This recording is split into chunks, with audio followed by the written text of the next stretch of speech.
नागपूरमध्ये उद्या राष्ट्रीय स्वयंसेवक संघाचा दसरा मेळावा आहे। आरएसएसच्या दसरा मेळाव्याची जय्यत तयारी आता सुरू आहे, तर ही तयारी अंतिम टप्प्यात आली आहे। रेशीमबाग मैदानामध्ये सकाळी 8 वाजता कार्यक्रमाचं नियोजन आहे। सरसंघचालक मोहन भागवत संबोधित करणार आहे। संघाचं शताब्दी वर्ष असल्यानं उद्याचा दसरा मेळावा हा लक्षवेधी असू शकतो। मेळाव्यात सरसंघचालक मोहन भागवत नेमकं काय बोलणार याकडे अवघ्या महाराष्ट्राचं लक्ष लागलेलं आहे। देशाचे माजी राष्ट्रपती रामनाथ कोविंद हे या सोहळ्याला मुख्य अतिथी म्हणून उपस्थित असतील, तर केंद्रीय मंत्री नितीन गडकरी, मुख्यमंत्री देवेंद्र फडणवीस, महसूल मंत्री चंद्रशेखर बावनकुळे यांच्यासह भाजपचे अनेक महत्त्वाचे नेते देखील या सोहळ्याला उपस्थित असतील। जवळपास 21,000 गणवेशधारी स्वयंसेवक मेळाव्यात सहभागी होणार आहे। सोबतच सामान्य नागरिकांना आणि विदेशातील काही पाहुण्यांना देखील या सोहळ्याचं निमंत्रण आहे। रेशीमबाग मैदानातील तयारीचा आढावा घेतला आमचे प्रतिनिधी ज्ञानेश्वर पवार यांनी। आपण पाहूया।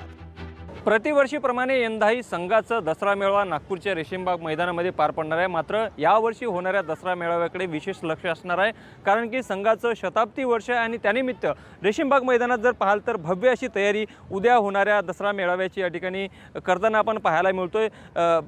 पाहतोय आपण जर पाहायला गेलं तर चारही बाजून जे आहे ते भव्य असे मंडप या ठिकाणी तयार करण्यात आलेले आहे। समोरच्या बाजूला त्या ठिकाणी जे आहे ते प्रमुख अतिथी म्हणून देशाचे माजी राष्ट्रपती रामनाथ कोविंदजी हे प्रमुख अतिथी म्हणून राहणार आहे। तर त्या ठिकाणी मध्यभागी जो असलेला स्टेज आहे त्या ठिकाणी स्वतः सरसंघचालक मोहन भागवत त्यांच्यासह माजी राष्ट्रपती रामनाथजी कोविंद त्या ठिकाणी स्टेजवरती असतील, तर बाजूला जे आहे ते काही निमंत्रित पाहुणे असतील त्यांना बसण्याची या ठिकाणी व्यवस्था करण्यात आली आहे। राज्याचे मुख्यमंत्री देवेंद्र फडणवीस असतील, केंद्रीय मंत्री नितीन गडकरी असतील, त्याचबरोबर महसूल मंत्री चंद्रशेखर बावनकुळे यांच्यासह भाजपचे इतर नेतेही जे आहे ते या ठिकाणी या कार्यक्रमाला उद्या हजेरी लावतील। सकाळी 7:40 या कार्यक्रमाला सुरुवात होणार आहे। जवळपास 21,000 स्वयंसेवक जे आहे ते गणवेश परिधान करून या ठिकाणी उद्याच्या कार्यक्रमाला उपस्थित दर्शवणार आहे। त्यामुळे एकूणच जर पाहायला गेलं तर रेशीमबागचं संपूर्ण मैदान जे आहे ते उद्या भरगच्च असं जे आहे ते भरून राहणार आहे। त्यासाठी पूर्ण स्वयंसेवकाला उभं राहण्यासाठी एकूणच आखणी जी आहे ते आजपासूनच करण्यात आली आहे आणि इतर नागपूर शहरातील असेल, विदर्भातील असेल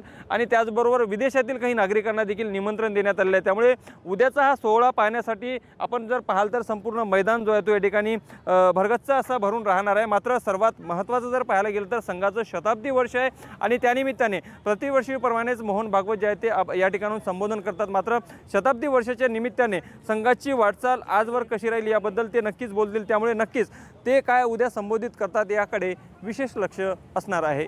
लोकशाही मराठी करता मी ज्ञानेश्वर पवार। लोकशाही मराठी ऐका, पहा, जागरूक रहा।